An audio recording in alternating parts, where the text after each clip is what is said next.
Wander Wealthy Podcast, episode 102 with Erin Lowry.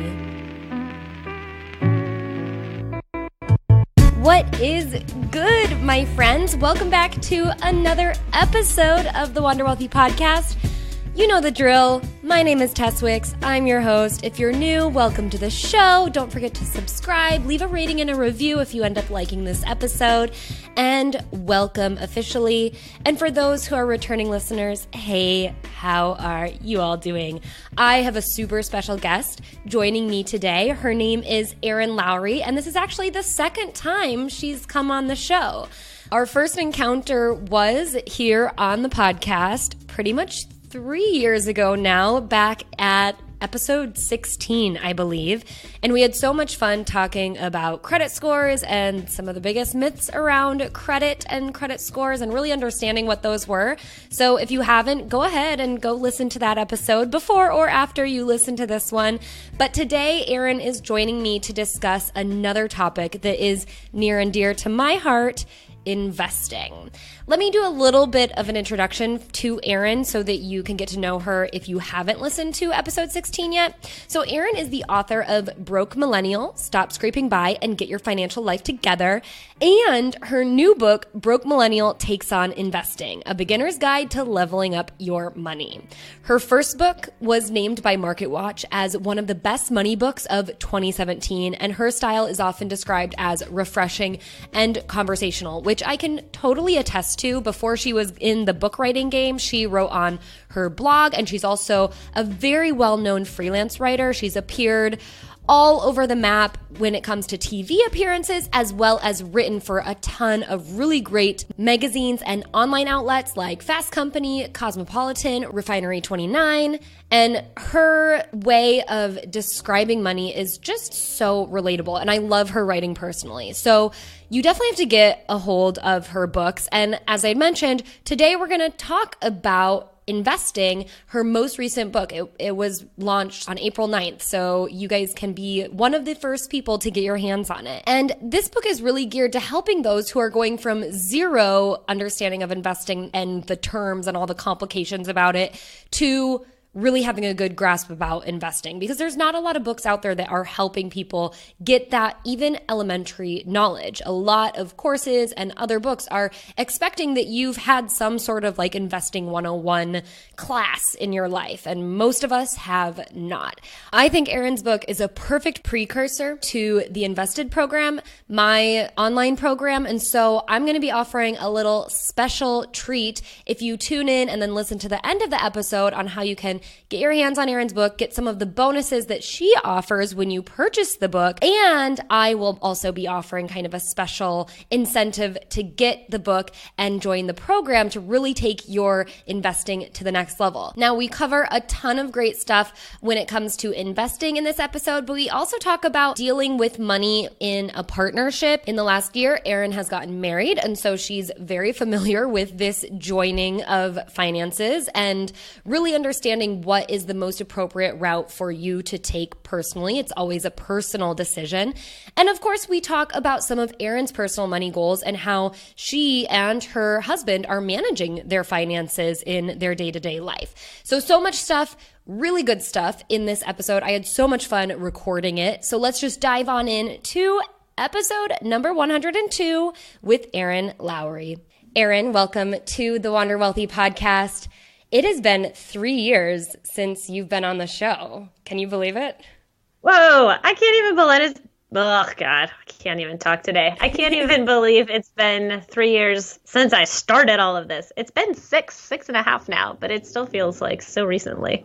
Well, so much has happened, too, in the last 3 years. I mean, 3 years ago, I just listened back to the show before we jumped on, and, there was no book in the making, even the first book. So tell us what's new. What's been happening since back in, 2016? Whew, wow, this is quite the rundown. 2016 to now. So I have not one, but two books that are under my belt. Book number 1 came out in May of 2017 called Broke Millennial, Stop Scraping By and Get Your Financial Life Together, which is kind of an all-around personal finance how-to. My second book hit shelves April 9th of 2019, and it's called Broke Millennial Takes on Investing, A Beginner's Guide to Leveling Up Your Money, which is just as it sounds, all about how to take on the investing challenge when you're a rookie, and you don't even have to know any investing terminology to pick up the book.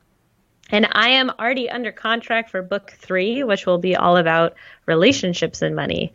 So I'm very excited about that as well. And let's see, what's else happened? Well, I got married, so that was a big thing in my personal life.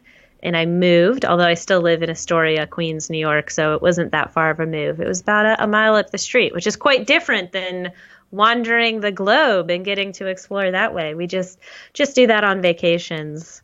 But yes, maybe one day we'll be able to fully indulge in my wanderlust and kind of slow travel full time, but that's down the road.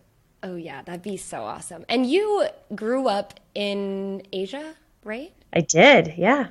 So you're like an international person of the planet.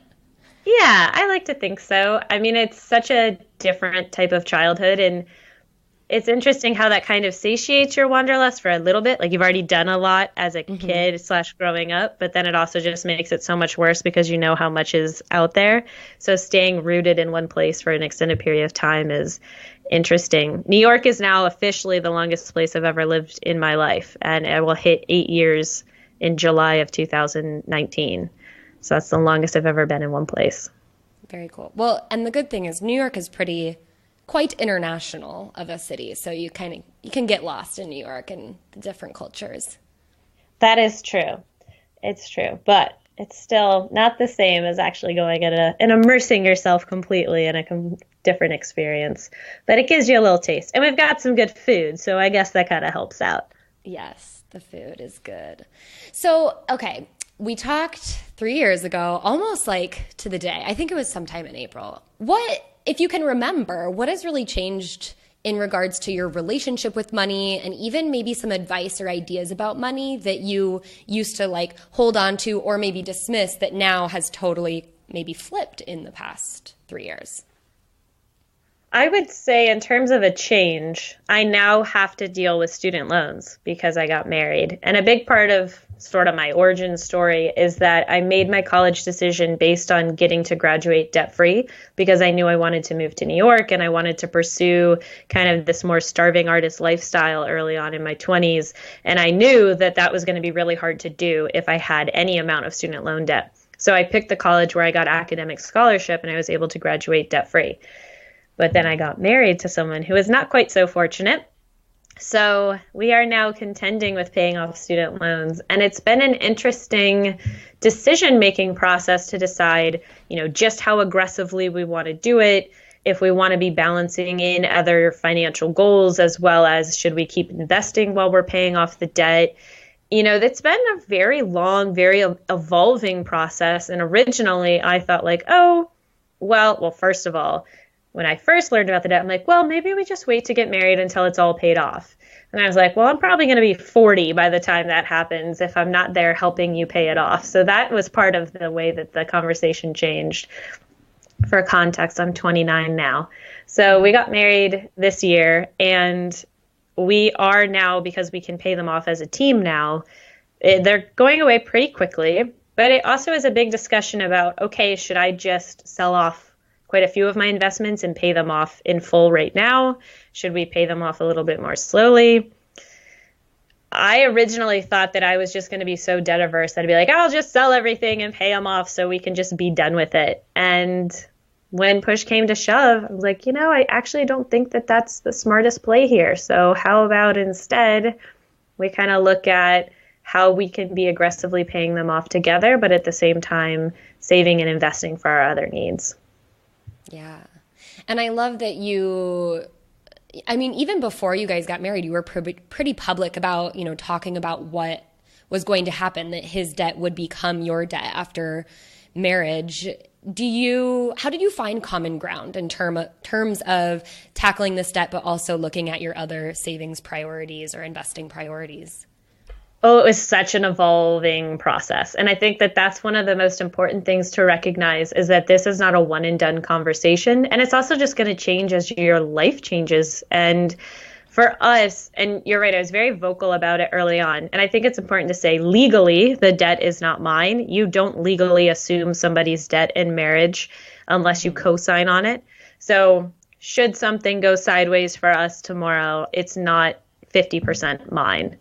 So that's this kind of an important disclaimer. But in terms of mentality, I do consider it mine because we are now a team and we bank together. That's a choice that we as a couple have decided to make. It's not necessarily the right choice for everybody, but it was for us.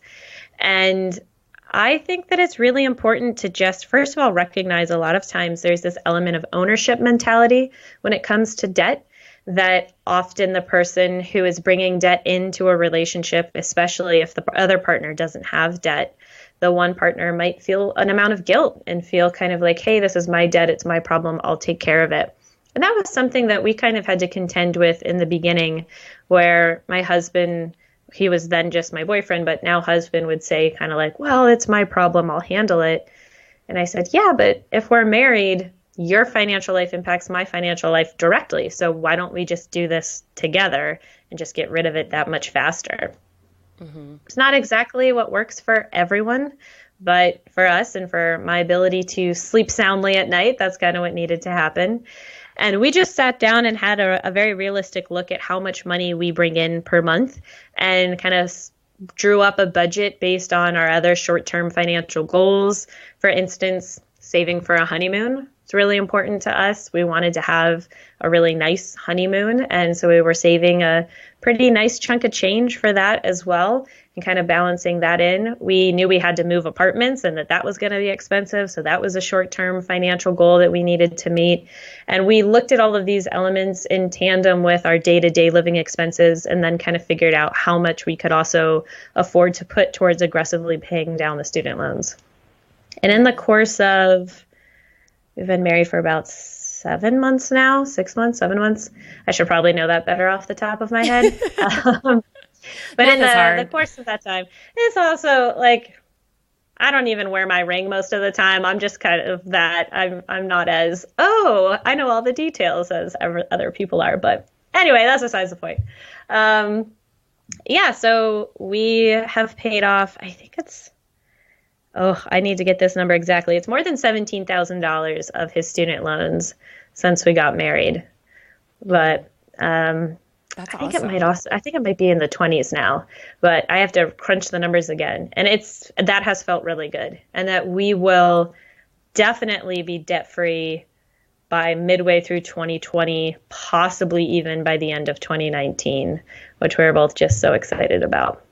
That would be fantastic and will be fantastic. And you won't have to wait until you're 40. I know. And then we can start funneling all of that money that we're putting towards the loans every month towards other financial goals, and it'll be great. Yay.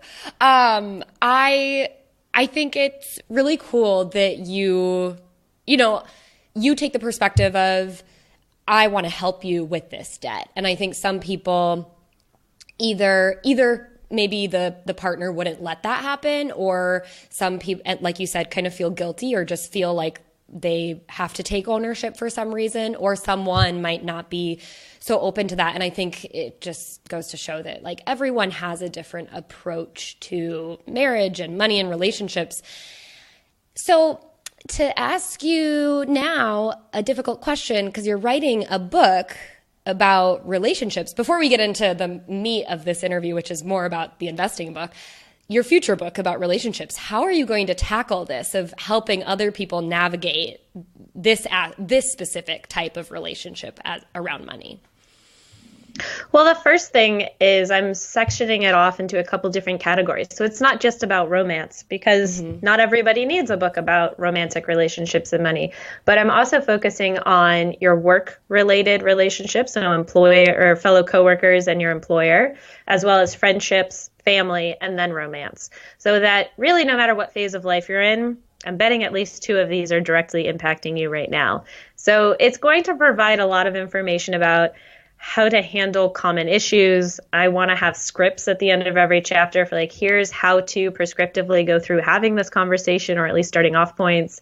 And The big thing is, just like with the investing book, I'm not pretending to be the expert. I'm happy to share what's worked for me in different situations, but again, that doesn't mean it's going to necessarily work for you.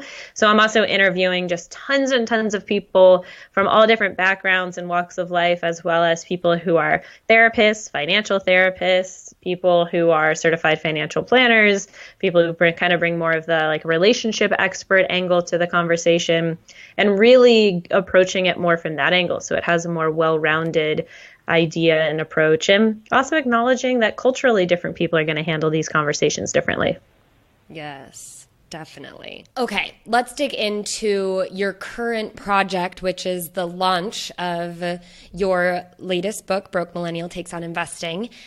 This is one of my personal favorite topics as well, and I can't wait to get my hands on the book. I'm going to have to order it to my house when I go home in May so I can pick it up. And then I'll read it when I come back on the plane. Why did you feel like investing was the next topic that you felt like, okay, this has to be tackled after the first book? Honestly, it was mostly directed by what people asked for. And after people read the first one, there is a very small investing chapter towards the end of the first book, Broke Millennial.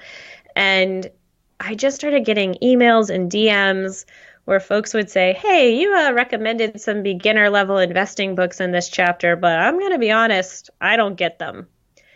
And a couple people said, do you have another book you could recommend? Is there something that's easier? And I thought, no, not really. And that was part of my thought process is I can write this book that I think is missing from the market, because I remember trying to figure out just the basics of investing. And the important thing also in this whole conversation is I'm not an investing expert. And I'm not pretending to be one. I like to consider myself the translator. So I went out and interviewed a bunch of very smart, very experienced people who know far more than I do. And then I took that information and distilled it in a way that I thought was best applicable to your typical millennial and our situations, or anyone else. But I do write for the millennial demographic. Yes. As a fellow millennial. Right. And it was really a lot of people asking questions and asking for it. And I also noticed I like to answer questions on Instagram and on Twitter, and I started to get a lot of emails with investing specific questions. And people really still have millennials tied to this idea of us being like 22 living in our parents' basements. We've grown up. Mm-hmm. I'm, smack dab really in the middle of the generation, and I'm 29. People who are older millennials are aging towards 40. So I do think that people kind of forget as a generation we have started to grow up, and this is the next step in your financial journey. You have to learn how to invest in order to really grow your wealth. Yes, I totally agree with that. And I think it's really cool that you consider yourself the translator and saw a space in the market where some of those entry-level investing books still don't really break it down. And I think it's because, this is my perception, but investing is such a dense topic. There's a way that you can simplify it, but still, the simplified versions of some of the traditional or standard investment topics and pieces of investment advice, the simplified version is still, needs to come with a dictionary, essentially. Oh, it 100% does. I have a whole chapter really early on in the book that's just terminology. And I'm like, listen, this is going to be a little bit frustrating, and you have to just bear with me and go through it. I'll kind of liken it to when you're in math class in high school and you have to learn a completely separate language just to communicate about mathematical problems. Mm-hmm. I was like, investing's the same thing. It has its own contained language, and you have to understand this language in order to be able to move on. And unfortunately, a lot of terms get used to explain other terms. So there's not even a great linear progression about how to explain everything. I tried really hard in that chapter to be like, okay, so these are the terms you need to know first, because these are going to be terms that are later used to define other terms. But it's quite a challenge, I will say. But some things are, I think some concepts you kind of have to keep going back to, and it might not click the first time. It might not even click the first 10 times. But as you get further along, it does get a little bit easier to be like, oh, okay, now that I understand these 4 other pieces, this is starting to make more sense to me now. Yes, that hits home for me personally, because when I was studying portfolio investing in college, there were so many things that I was like, I was studying this stuff and taking tests and memorizing it, and I still didn't really understand what it was doing until I actually went and started investing. And sometimes that's what it takes too, is just like dipping your toe in the water, and then you go, oh, this is what a dividend is. It's like putting a little bit of money in my account. That makes sense now. Yeah, and I think it is important to remember that we all learn in different ways, and that some people, you really need to have that hands-on approach. For me personally, and I don't advocate individual stock picking, but I did go through it myself in order to write the book, because I was like, I can't talk about something I've never even tried before. And until that point, I'd only done individual index fund investing, or not individual index funds. I'd only done index fund investing. Mm-hmm. And it was so interesting just going through the process of trying to buy an individual stock. So many questions came up out of that I don't think I would have known to even write about had I not gone through the experience myself. And even the terms that you need to know in order to place an actual order that you don't need to know if you're doing index fund investing. So I wouldn't have thought to include those terms in general terminology. And it's just so interesting how it's such an ever-evolving process. There's always things for you to be learning. But at the same time, I think that a lot of, whether it is managers that are out there, companies that are out there, even financial media to an extent, makes it seem overly complicated, and that feels really intimidating. Mm-hmm. And I kind of joke that my tinfoil hat conspiracy about it is they want you to feel intimidated so that you'll hand over your money and pay them a fee to do it for you. I very much agree with that. And I think also, like, even the platforms, when you're trying to buy, whether it's an individual stock or an ETF, like, they give you so many options that are totally unnecessary for especially beginner investors to even have presented to them. And I'm like, I have a course, and I'm just like, I do some live screen sharing, and I'm like, just ignore this part. Just don't worry about this, because that's something you should never use ever in your life. But it can be hard, true. Especially as someone who's writing a book. There are things that for you are kind of your personal compass of, as you said, you don't advocate individual stock picking, but you still had to experience it and probably explain it in your book. How did you approach that? Well, it's its own chapter. And the reason I did that is because I knew people, not everyone, but I knew some people were still going to want to pick some individual stocks. Mm-hmm. And so that chapter kind of focuses on, hey, I don't think this is the best strategy. Hey, I don't really think you should be doing this. All right, you're still going to do it. Let's have a conversation about it. And, if you want it to be a small speculative part of your portfolio and you think it's really interesting, by all means. But also recognize that a lot of people do this all day, every day professionally and don't beat the market. Yes. So I think that that's a big part of the conversation that needs to get had. And I also feel like I cannot write a book about investing and never have purchased an individual stock in my life. Like, this just needs to happen in order for me to come from a place of my own experience. Again, saying I'm not an expert, but I do like to tie in my own personal experiences with doing things into pretty much everything I write. And it just felt kind of inauthentic to not have done that. So it was I still own the stock that I picked, and it was quite the wild ride. I'm trying to look at it from a value investor perspective, kind of Warren Buffett style, and being like, I think in the long run, this is going to be great, but it went for this insane bull run, and I probably should have sold. And then it started coming back down, and I'm still up from what I invested. I was like, oh, I could have had so much more money, but I'm just fingers crossed that it's going to go back on another tear at some point, and then I'll cash out. But that also, I'm describing every person's ever relationship with a stock that they've picked and thinking like, well, just maybe. So we'll see what happens. Yes. I think that's the exact reason why it's like, or maybe just like go and buy some ETFs and do it for the long run. Yes, definitely. And I am still very much a majority index fund investor. That's totally my style.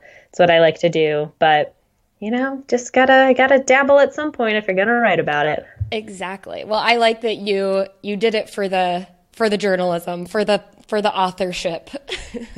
Sure did. So in writing this book, you said you interviewed a lot of experts. What is one thing that I mean, other than learning how to buy an individual stock, what would you say is like the best thing you learned, or maybe the thing that most surprised you in the process of sitting down with some of these people and then writing about it? That's a great question, because I don't think a ton of it was honestly surprising, because most of it is just that the tried and true advice of starting early, being consistent. You don't need to check it constantly. Just get in there to rebalance once a year. I mean, that kind of stuff is tried and true advice for a reason. It was interesting, to kind of get a feel sometimes for people's own personal risk and debt tolerances when they would talk about whether you should be investing when you have student loans, or whether, what you should do in the case of a recession or just a general market correction, and having people share personal stories. I did really love getting into, I have a whole chapter towards the end called The Tactics That the Wealthy Use to Preserve Their Money. And some of that was really fascinating, because a few people leaned back on the whole, they started early, they were consistent type of rhetoric. And other people, especially people who had been wealth managers, were like, let me tell you what some of my clients did to legally avoid paying taxes. And that was fascinating. And just kind of getting an insider look at some of the things that people do. And I also found it cool when experts could succinctly explain very complicated topics like tax loss harvesting. I also remember at one point I was talking to someone and she said basis point, and I went, can I press pause? I feel like people say that all the time, but what the heck? Like, we're talking about an expense ratio. Why are we saying basis point? What do you mean? And just things like that. And that being a great example of why do we have 4 different ways to explain the same concept? Can we just pick one and be done with it and use it across the board to talk about something? It's so true, especially when it's investing. It's like yield and rate, and then basis point and percentage and interest, and they all can mean the same thing, and they can all mean very different things. Yeah, even trying to break down in the terminology section equity, stocks, and shares, and kind of being like, honestly, it doesn't really matter. Right. But if you want to really mince down to the very small differences, buckle up, here we go. And that kind of stuff was very interesting writing the book, and having to make judgment calls on when does it matter for you to know the very tiny differences between things, and when is it like, I mean, if you have a general gist, you're fine. Right. Yes, because I think that there can be very small nuances that they could make a difference. And as an author of a book that is supposed to teach you about investing, or, if you're writing a blog post or you're creating a course, it's like, do you touch on those but then overwhelm people with that information? Or do you leave it out? Because at the end of the day, what you really want people to do is just like take action and not overthink, right? I feel like investing is like that a lot. So much. And it's just so fascinating too how I'm still struggling on certain things to figure out a really catchy, succinct way to explain it. Something as, and I don't mean basic in the way it's going to come out, but something as basic as a mutual fund or an index fund. Like trying to actually explain that it's pooling money with strangers so that you can like collectively purchase something and then you own some of it, but do you totally, it's just such a weird thing to try to explain to someone. And then to explain the difference between, mutual and index funds, even though an index fund is technically a mutual fund, they are 2 different things. It's going down those rabbit holes and trying to figure out, when am I just overloading somebody's brain and when is this actually helpful information? Right. Well, I have to say thank you, because you are doing the Lord's work here and making investing more accessible to us who need the intro steps and then also some expert advice. So thank you for doing your thing and writing a book about it. Thank you for having me on. This has been fun. So investing is a topic that personally, I think there can never be enough ladies in the space talking about it and helping others understand it. So again, I want to say kudos and thank you. I think we all need more investing role models, especially. My question may be a little tricky because it's such a behemoth of a topic, but if you had to sum it up, the best way you know how to help people understand what they need to know about investing, maybe like just what they need to know to take that first step, what would you say? One of the ways I break it down in the book is that you have to have what I call your financial oxygen mask on first. And I believe this is an often overlooked step is people just get excited because, let's be honest, investing is kind of the sexy part of how to handle your financial life. All the other stuff feels a little bit tedious, and this is kind of like the fun rock and roll part. And you shouldn't be doing it until you have checked off some other boxes. I outline all of them in the book, but some of them include things like paying off all your credit card debt if you have any. If you have student loans, there's a little bit of gray area about when you can and can't be investing. You need to have an emergency fund and not just like, oh, I'm still paying off debt. I have $1,000 or $1,500. Like, no, you need at least 3 months worth of living expenses in an emergency fund. Now, there's a big caveat to this whole conversation, and that is retirement. And I am on a campaign to change the way we talk about retirement because we say save for retirement, and that's really quite a misnomer. We're investing for retirement.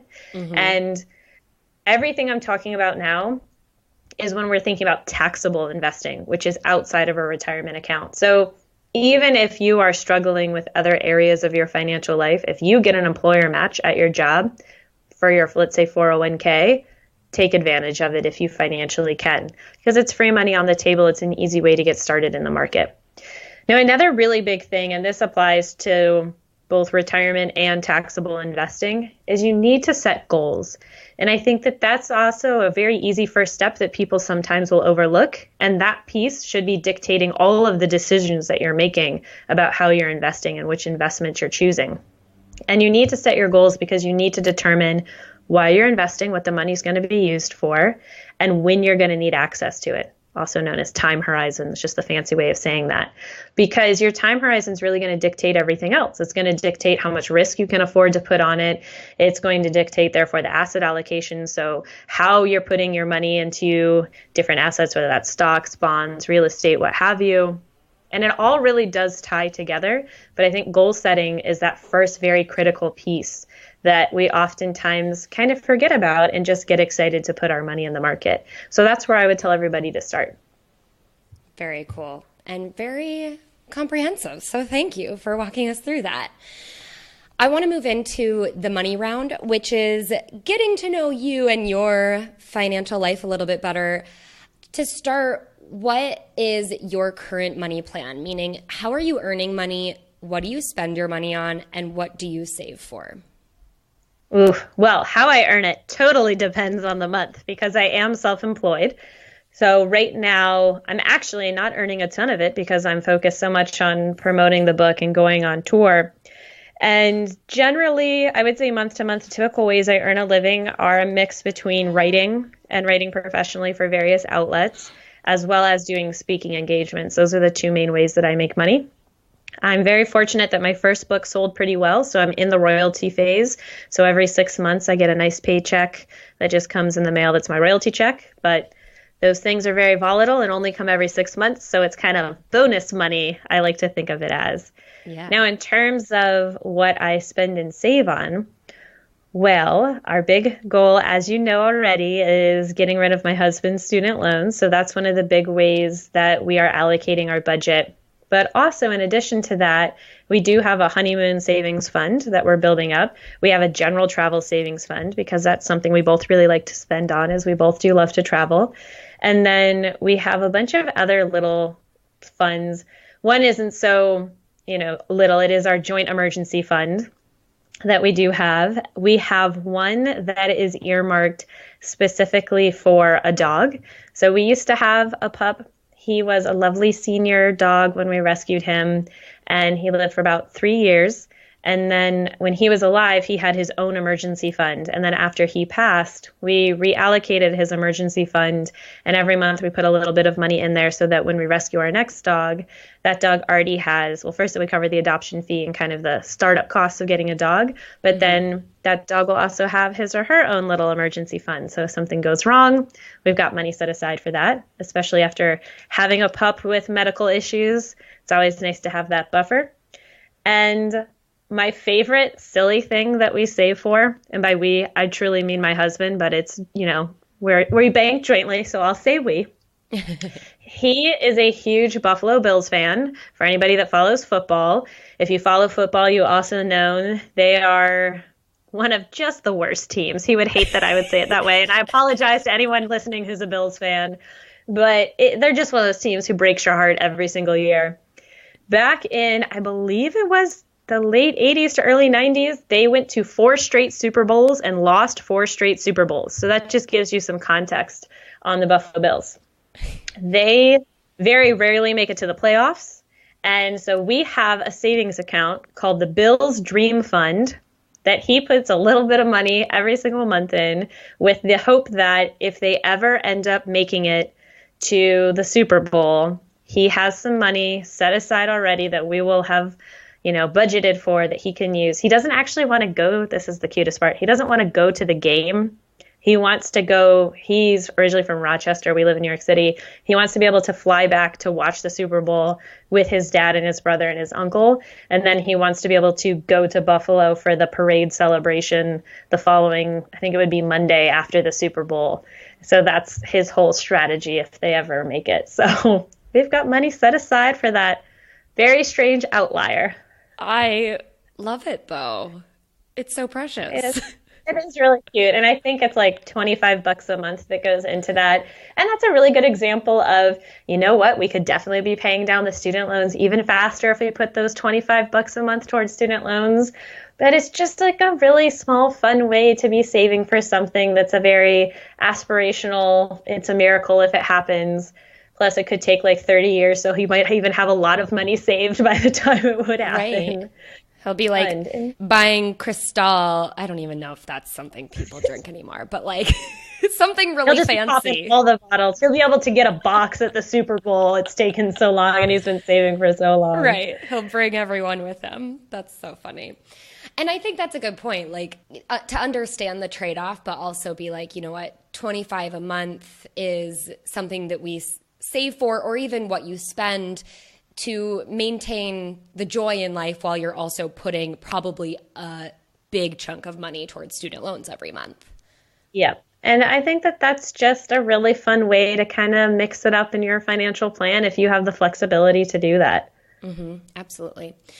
So once you get out of debt, you said, then we can move on to some other goals. So what would maybe your next goal be that you would like to save for? We have actually, and I keep saying the names of funds, and truthfully, we do nickname our savings accounts. That's one of my favorite tips for people, is that we do change it from like bank account 76503 to like Bill's Dream Fund or Dog's Emergency Fund, whatever it is.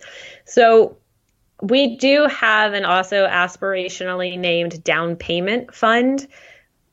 Keep in mind, we live in New York City, so I'm not sure that we ever will actually buy here. And frankly, that fund kind of operates as like it's not an emergency, but we need to be saving for short-term goals type of fund. So when we moved, that was money that we had at our disposal to easily use for moving. Mm-hmm. So I would say, it's really hard for us right now to know exactly what's next. Part of it is we do want to nest in this apartment and we want to paint and buy some nicer furniture. And I think that's one thing that we'll really start to focus on. And then after that, maybe we will start putting money aside for starting a family. Pregnancy in the United States can be incredibly expensive, even with good health insurance. So I think that maybe that could be kind of a next thing. We're definitely still several years out from that being on the radar of things we want to do, but might as well save early. Yes, there you go. All right, we're going to go into the quick and dirty Q&A, which are just a couple fast-paced questions to wrap up the show.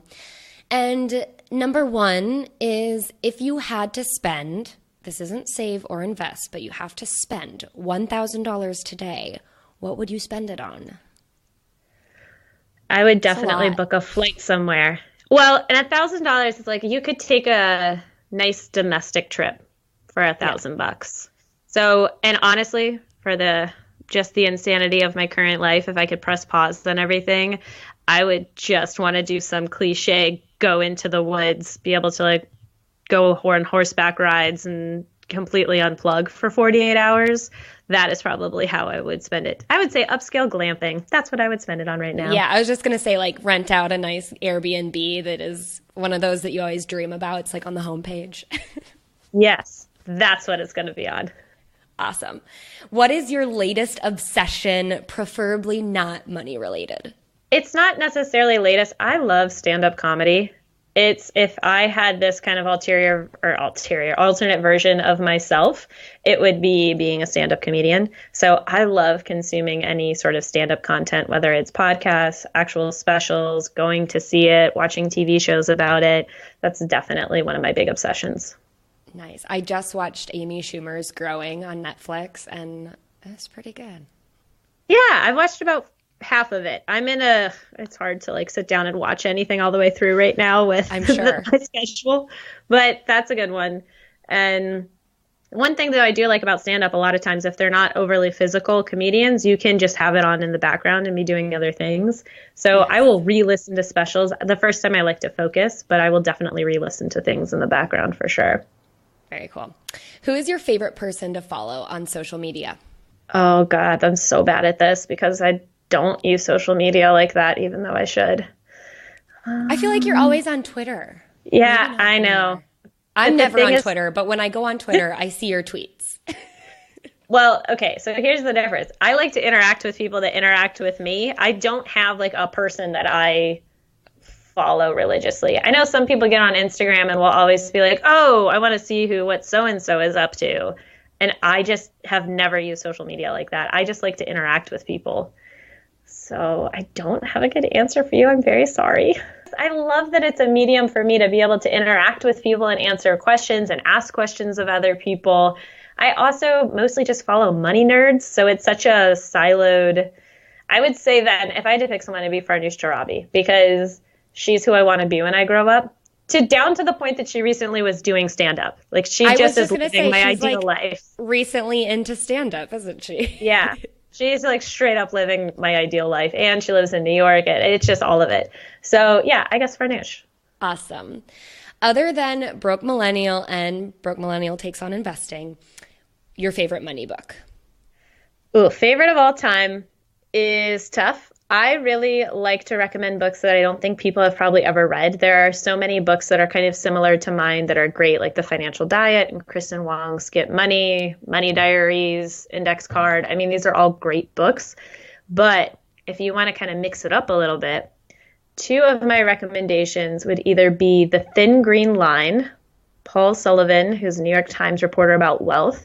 That is a book that's all about wealthy people and kind of their behaviors, what they do to get wealthy, stay wealthy. It's just really interesting. And there's also a book called Young Money that follows year one Wall Street guys. And it's a reporter who like semi goes undercover. It's quite interesting, kind of an inside look at that subculture. Erin, this has been a pleasure. Thank you so much for joining us and sharing all about your experience of writing the book and giving us some really great tips on investing and, just figuring out when we're ready and how we can get started. Tell us where we can find you and get our hands on your books and any other parting words. Well, we mentioned social media, so I got to plug those. I am on Twitter at Broke Millennial, and my Instagram handle is actually Broke Millennial Blog. I am very active on both of them, so please feel free to come ask me a question. You can also go to my website, brokemillennial.com, which also has all the information about where to find the book. It is available on Amazon, Barnes & Noble, Powell's, IndieBound, and really hopefully your local bookstore. And I always like to plug your library. And if it's not there, please request it so it can be on the shelves there as well. Awesome. Thank you so much, Erin. This was so much fun.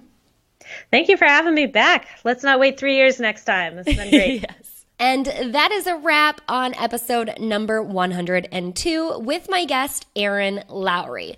But my friends, the fun is not over yet. Erin is offering a special bonus for Wander Wealthy listeners. She has a 30-day rookie investor action plan that she will send you if you purchase a copy of Broke Millennial Takes on Investing. All you have to do is send proof of purchase to info@brokemillennial.com and write Wander Wealthy or Wealthy Wanderer in the subject line of the email to claim your action plan. Isn't that great, you guys? And you know what? I am so in love with Erin's book and the way that she helps introduce investing and the various terms out there that can get so complicated.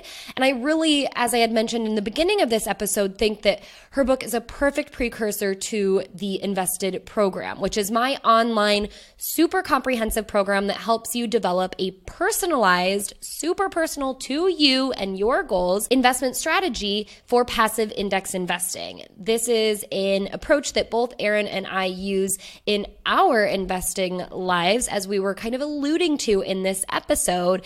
And in the Invested program, I teach my students how to do that, and I show you step by step how I go in and open up these accounts so you know exactly what to do step by step as well. And you actually get to watch me invest using the strategy I teach applied to my life so you can see how it works. So I wanted to offer an opportunity and incentivize you to purchase Erin's book because I think it's awesome and I think it'll be so helpful for you in your invested future. And I thought, along with her offering this 30-day rookie investor action plan, I would also offer you guys the opportunity to, in a sense, get the book for free. Meaning, if you purchase her book and then you want to purchase the Invested program, I will give you a discount for the price of the book, and maybe then some, depending on what price you end up getting the book at. So all you have to do is forward the email that you're going to send to get the 30-day rookie investor action plan to me as well. So you can just send it to info@brokemillennial.com, your proof of purchase, and also send it to tesselwicks@gmail.com, or just CC or BCC me in that email. And then I will see that you have purchased the book, and then I will send you a special link for a discount for the price of the book to get inside the Invested program. Does that make sense to you? So in a sense, you're getting the book for free if you join the program because you're going to get that discount price. Now, here's the deal. This offer I have to close down by May 1st because all of my programs and coaching is increasing in price come May. And so, first of all, if you want to get in the money program, the Invested program, or sign up for one-on-one coaching, this is your last chance to get in at the current prices that they are. All of my prices will be increasing. I'm just starting to get a flood of requests, and so it's time to take my business to that next level. So if you want to get in, now would be the time. And if you want to get a little bit of a discount, you can purchase Erin's book and then send your proof of purchase to her to pick up her action plan for free, and also to me, and I will send you that special link that has that discount added on so you can get inside the Invested program at a super cool price. Now, don't worry if you're totally confused right now. I will put all of this stuff in the show notes so you know exactly what to do step by step, and you have no excuse not to do it. So you can just head to the show notes by going to wanderwealthypodcast.com/podcast/episode 102, and then I will have all those instructions there so you know exactly what you're going to get. All right, my friends, that's a wrap on this week's episode. You know I loved this one. I hope you listened to it a million times over again. And, every time it gets a little more and more clear, this whole investing thing. So you got it. I totally believe in you. I'm rooting for you. And until next week, I hope you wander wealthy.